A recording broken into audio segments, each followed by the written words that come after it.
Welcome everyone back to weekly weather updates, and in today's video we're going to have a look at the latest on the live radar. So we do have snow around for many still this evening, the risk of some heavier snow right along the south coast and continual showers further northwards, where we have seen some pretty significant accumulations today and over the past few days.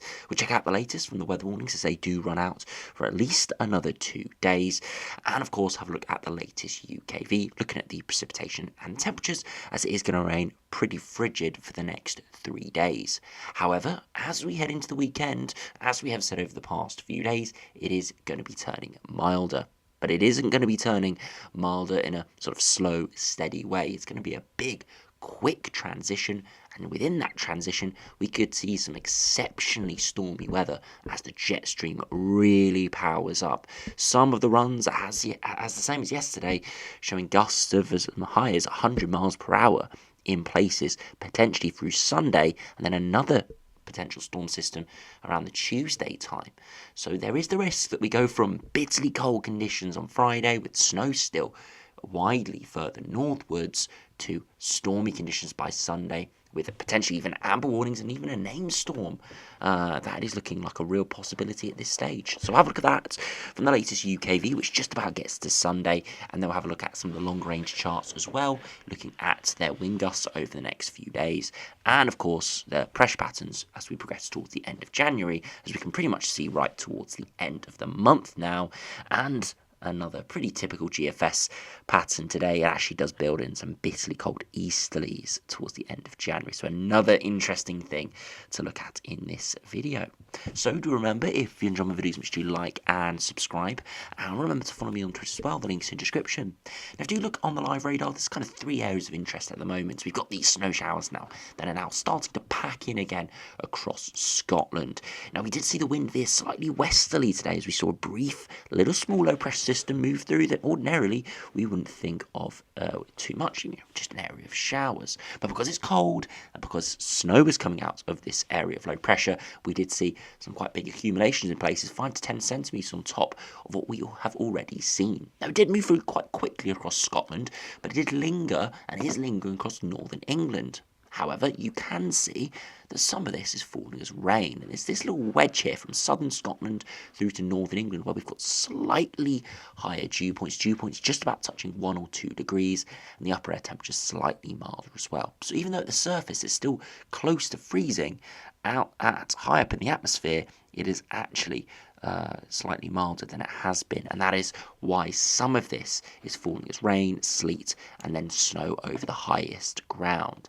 Again, I wouldn't take the precipitation types too literally here. It is going to be very varied, and it's going to vary with intensity. Like some of this precipitation across northwest England, where it's showing rain, I'm sure some of this is snow. So we will just have to see over the course of this evening. So of course, if you have got, if you are in these areas, you'll be the best placed to know what's going on. Have a look out the window and see what is happening. But regardless of these showers, many of these areas across the northwest have seen quite a bit of snow today. Of course, because of that milder wedge moving through, we have seen some of that snow melt through the afternoon and evening, but it should freeze tonight as the temperatures do start to drop and this milder wedge gets swept away in the coming hours. We'll have a look at the past 24-hour precipitation in a minute, snow in a minute, sorry, and you'll be able to see we have actually seen quite a lot of snow fall quite widely through Northern Ireland and northwest England, specifically even places like Liverpool, where it can be relatively difficult to get snow because of the close proximity to the Irish Sea, which can always just slightly give rise to the temperatures. Did actually see some quite heavy snow through this morning and a bit of a dusting quite widely in this region. Now, the last area of interest to have a look at the moment is this big weather front moving in. You can see it's starting to give sleet, freezing rain, and some snow across parts of northern France here. And you can see it is just edging into the southwest.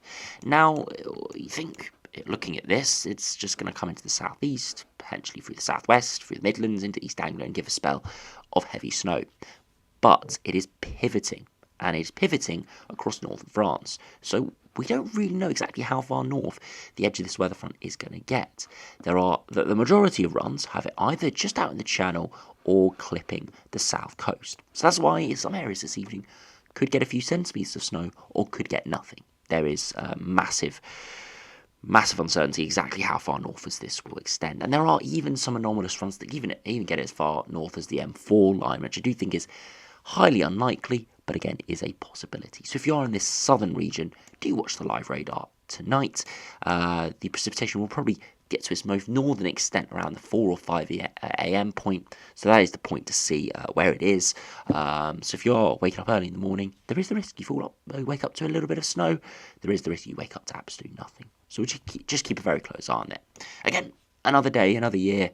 This was 50 to 100 miles northwards. We'd be talking about widespread 10 to 20 centimetres of snow, maybe as much as 30 centimetres. Widespread yellow and even amber warnings would be issued, but not this time.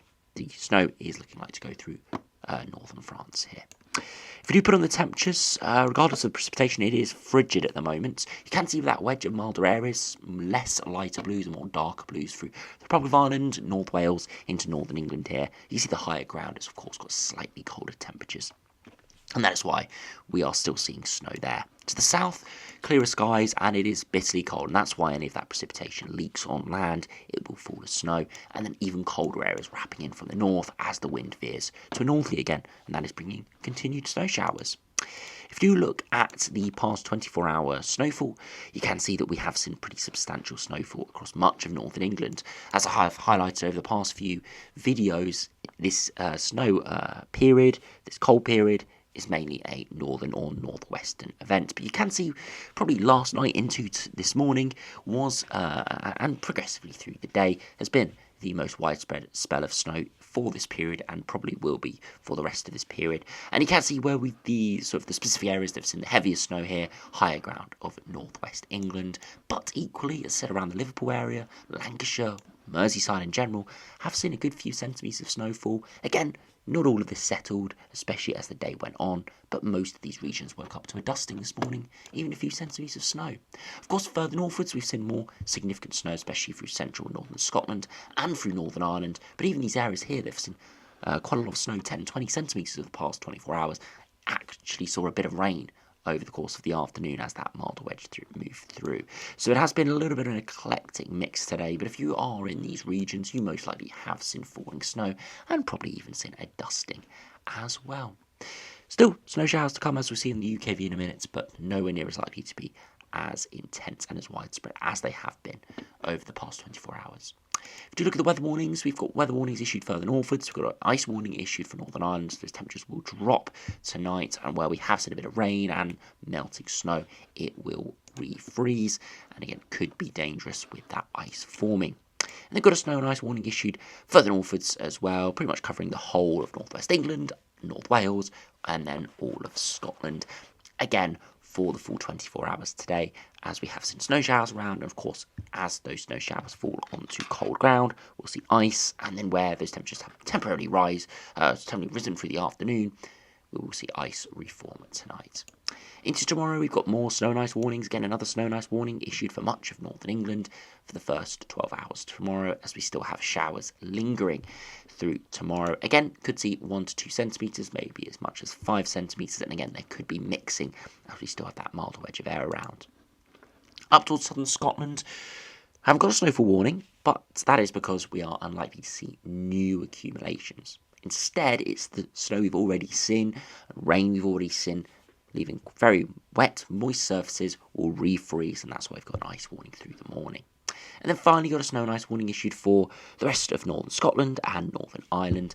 And again, for frequent heavy snow showers for the full 24 hours, could see an additional 5 to 10 centimetres, maybe as much as 15 to 20 centimetres. Again, medium impact, low likelihood. I am surprised we haven't seen an amber warning issued.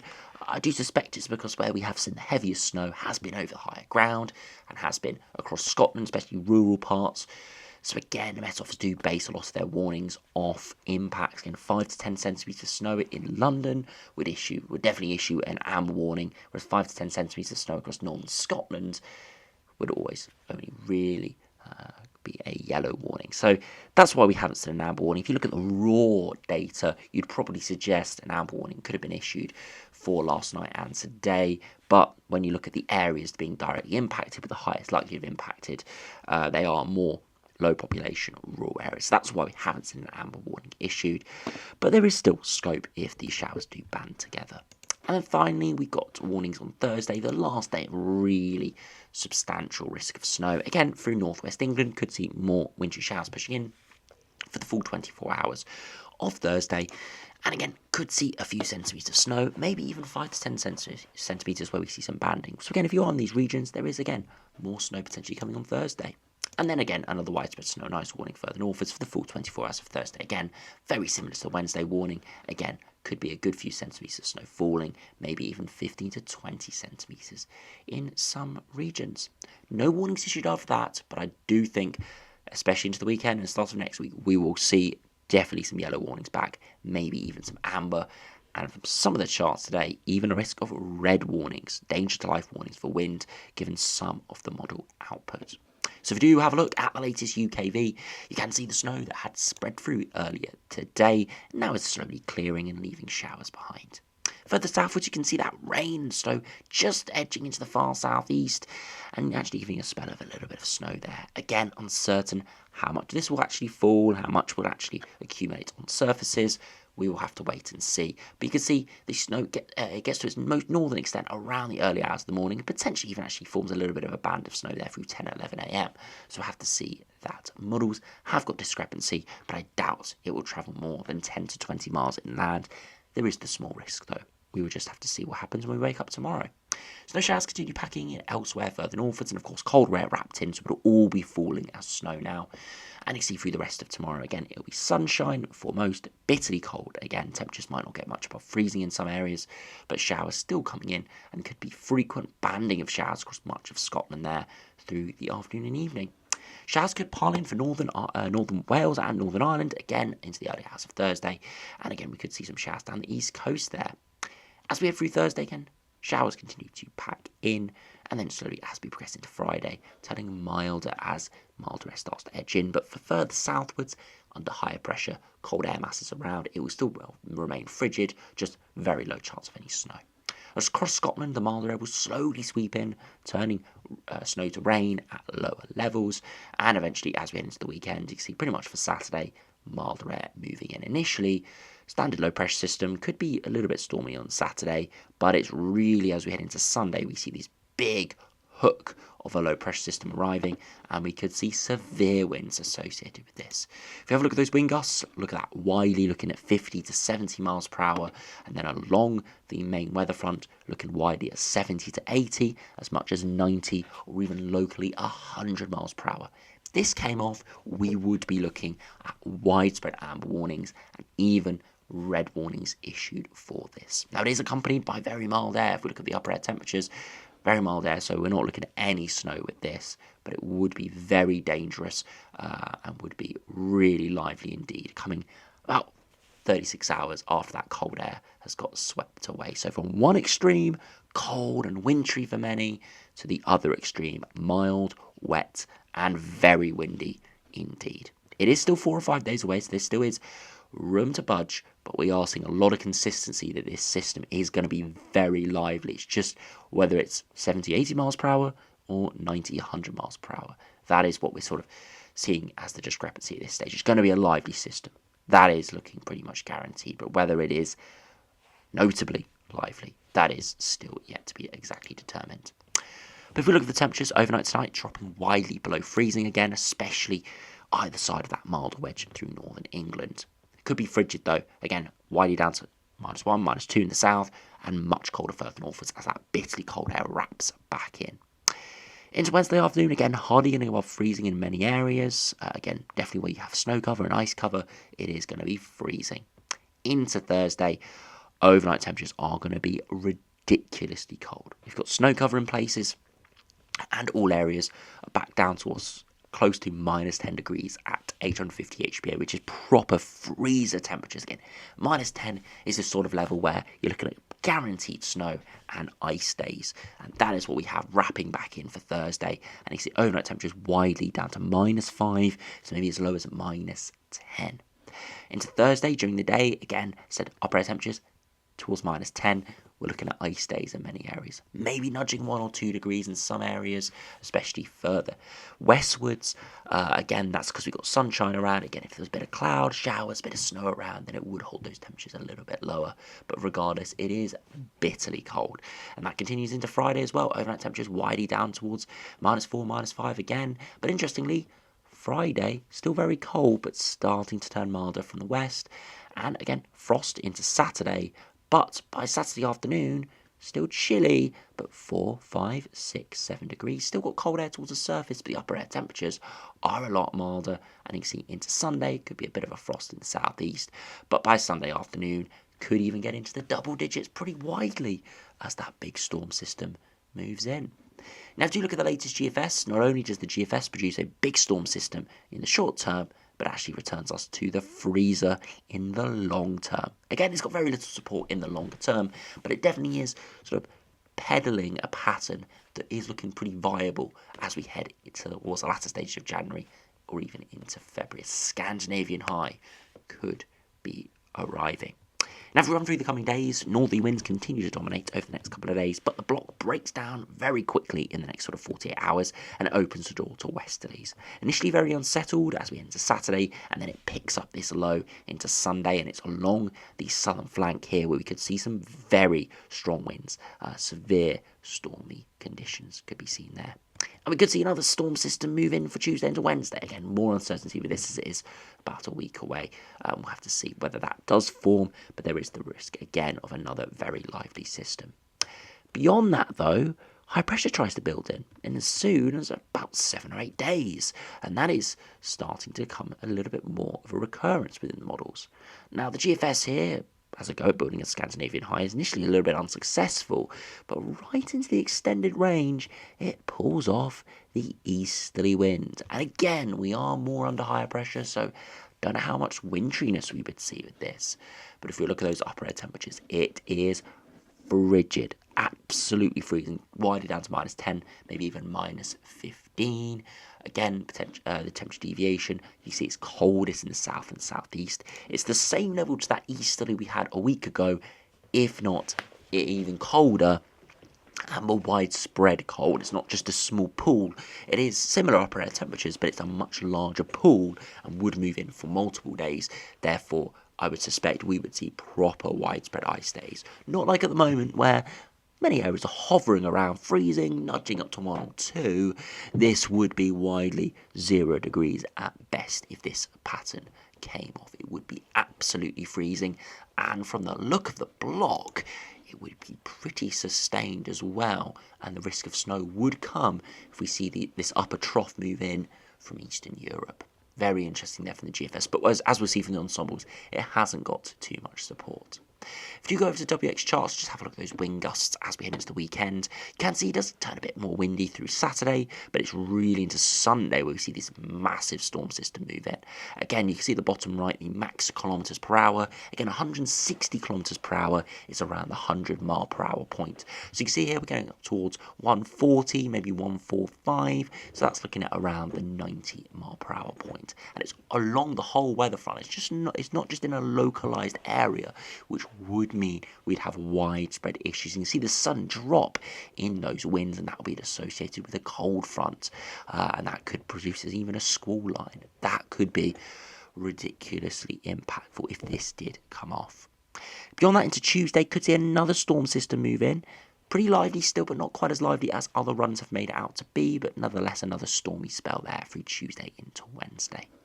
If you look at the GEM, unfortunately we can't have a look at the wind gusts of the GEM, but we'll still be able to have a look at the pressure charts. Again, northerly winds arriving or continue to move in, and then we see that storm system move in potentially for Sunday.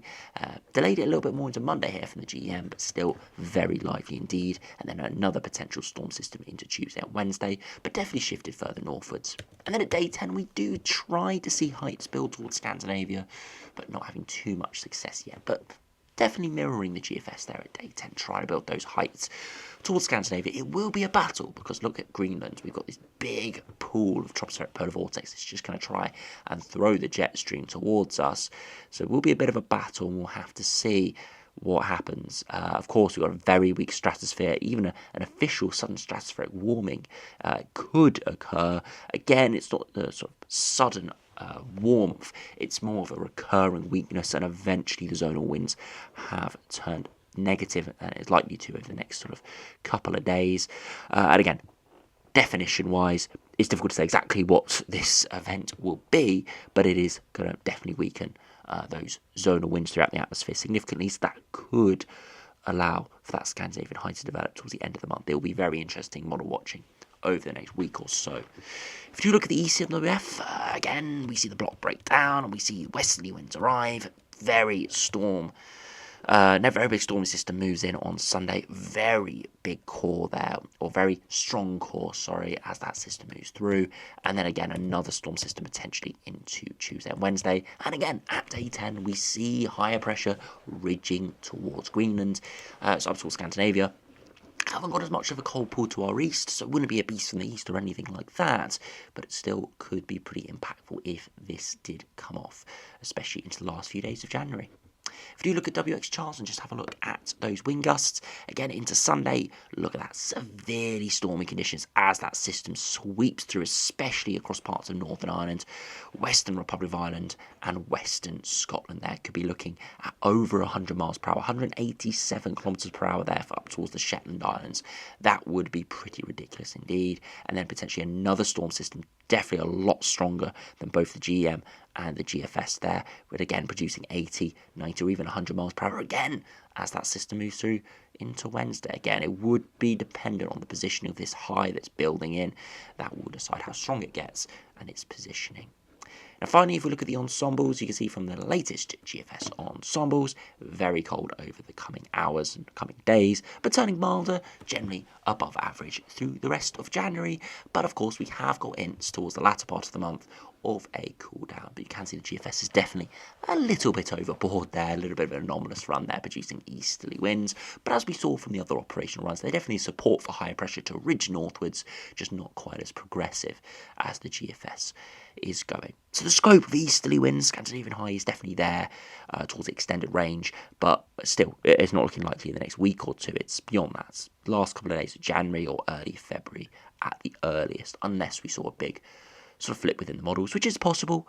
We'll just have to keep a very close eye on it. Again, if we look at the the wind speeds, these are the same wind speeds. You can see the first system there, Sunday into Monday, and then second system there into Tuesday. So GFS definitely favouring at this stage that first system into Sunday for the strongest winds. But again, it'll be very interesting to see how this does develop over the coming days. And finally, if we look at the ECMWF, very similar, turned much milder for the last week or two of January. But again, precipitation lowering, symbolic of that high pressure building in. Also just want to check Glasgow here. Again, it is going to follow a very similar track in terms of the upper air temperatures, but it's going to be very much close to that low, and you can already see the dips appearing here. Symbolic of those deep lows moving in, and again, big wind spikes there as well. Again, uncertain where the strongest wind fields will be. We'll have to pinpoint the exact intensity and location, but definitely could be some really disruptive weather through the weekend, pretty much immediately after this cold spell ends. So, yes, cold weather coming to the end over the next few days, but disruptive weather, perhaps even more disruptive weather, could be just about arriving as we progress through the weekend, as we potentially go extremely stormy indeed. So anyway, thanks for watching. Hope you enjoyed. Make sure you stay safe out there over the next week, whether it's snow, ice, or even the wind into the weekend. And I'll see you again for another video soon.